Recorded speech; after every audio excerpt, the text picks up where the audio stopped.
What's up and welcome to the Jay Martin Show. If you are new to the show, my name is Jay and I am an investor looking for the smartest home for my cash.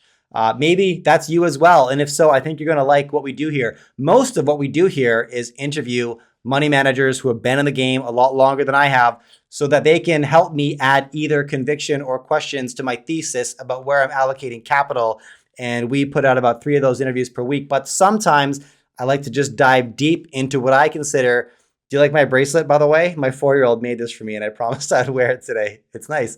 What I do sometimes, though, is dive into what I consider to be the most sports-specific layer of investing, which is understanding the psychology of decision-making, right? At the end of the day, if you get really granular with good and bad investors, it's just making good and bad decisions. And most importantly, understanding what triggers good decisions and what triggers bad ones, all right? Today, that's what we're going to dive into. And today I want to talk about communication because it goes without saying that human beings are incredibly complex creatures. And when we are trying to communicate, we go through a variety of dances, behavioral dances. And one in particular that I want to cover today is as common in elementary school classrooms as it is in war zones. And this has probably happened to you. Maybe it happened to you in a lecture hall where you honestly did not understand the material.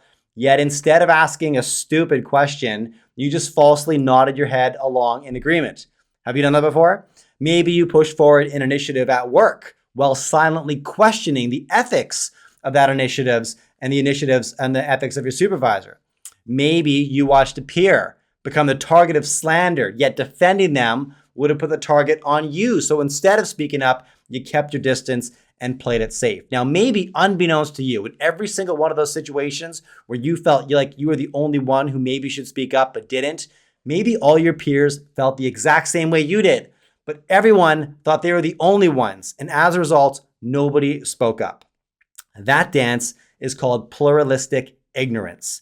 Now, pluralistic ignorance occurs when virtually every member of a group privately disagrees with what is considered to be the prevailing attitudes of the group as a whole, creating essentially a false consensus. Now, this is a big topic, and I'm going to discuss it more in subsequent episodes. However, today, I want to start with one question: what causes consensus? Now, there was a legendary psychologist by the name of Solomon Asch who pioneered a bunch of research on the causes of social influence. And in the 1950s, he ran a series of experiments to test the vulnerability of people's convictions. Now, he wanted to determine how much social influence would be required to change somebody's mind about something they believed to be true. And as it turns out, it doesn't take much. Now, in Asch's experiments, he started with one very basic question. So here's what he did. He gathered a study group and positioned them in a classroom. Now, on each of the participants' desks was a piece of paper with one line. All right. Now, at the front of the classroom was a slide projector. And Asch showed his subjects on the projector 3 lines, each of a different length. One was super, super long. One was very, very short. And one line was exactly the same length as the one on their desk. Now, the participants were then asked to call out which line on the slide was the same length as the one on their desk. Now, this question was built simply enough that 100% of the subjects got the answer right.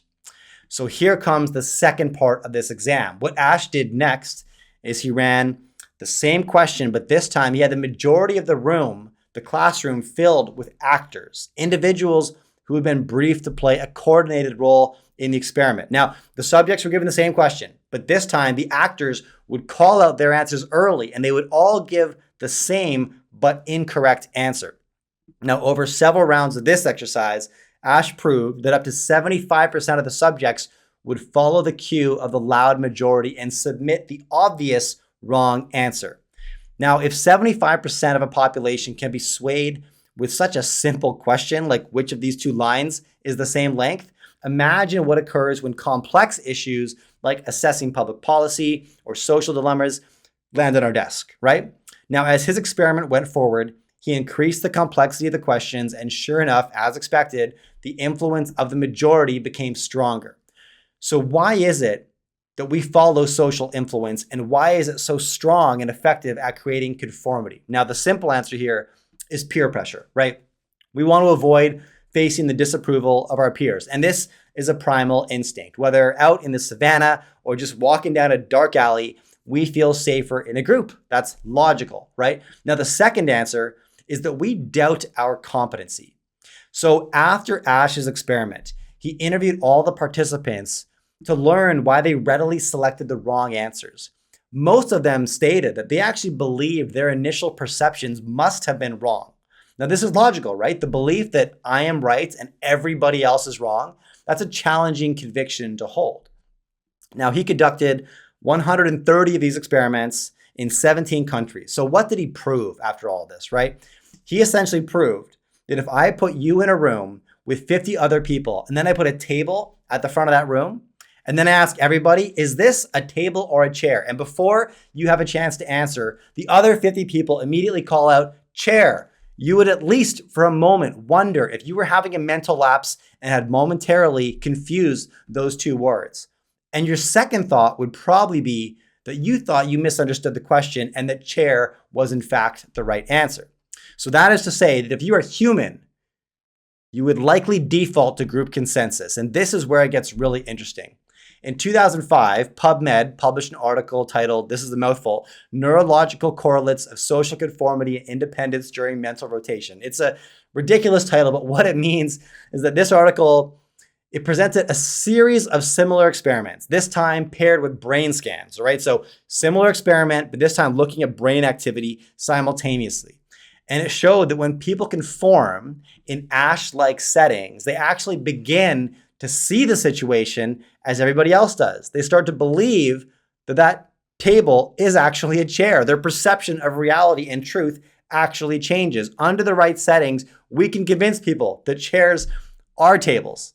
Now, look, over the last 3 years, we've had no shortage of deep social divisions around highly complex issues, right? Health mandates, civil rights, geopolitical tensions, gender norms, and much more complicated than measuring a line on a chalkboard. So if you ever found yourself wondering, what's wrong with them? Now we know, right? You see a table and they see a chair. It shouldn't be a surprise that we don't communicate very well sometimes. Now, nobody likes hearing this, right? I want to believe that I am a strong-willed, independent-minded, sovereign being who will make up his own choices, right? I feel called to dispute the results of Ash's exams, but an abundance of research on the topic states otherwise. Now, here's why this is important. You can't defend against the enemy you don't see. So recognizing the impact of social influence is the first step in immunizing yourself from it, right? That's why believing the research has value. Now, Ash proved that there's a lot we can't control. Many social influences fly under the radar and infect us like a virus, but there are many things that we can control. And by getting clear on our desired outcome, we can focus on the required inputs. Let me give you an example. If I want to feel inspired, driven, creative, present, then I can seek out people who evoke those feelings in me. If I want better deal flow, a higher income, a fitter body, right? I can seek out people that inspire those actions in me. All right, Ash also proved that the truths of society are super arbitrary, and we are often governed by a loud majority, many of whom are just blindly aligning with other confident voices, right? He proved that in confusing situations, usually everybody else is just as confused as you are, and therefore you can choose to speak first, and people will respect you for it. He proved that one confident voice who speaks first can turn the tide of the crowd, and you or I can choose to be that confident voice. Look, I found this information super riveting, and I love asking questions like this to try to understand what drives sentiment and what drives good and bad decision makings, what controls intuition, what controls our gut instinct, and all of this. Now, this is the kind of stuff that I write about every Sunday in my weekly essay. I publish a letter to over 40,000 investors just like me looking for the smartest home for their cash, and that also understand managing money is all about managing your mind. This is the most important tool in the investor's toolkit.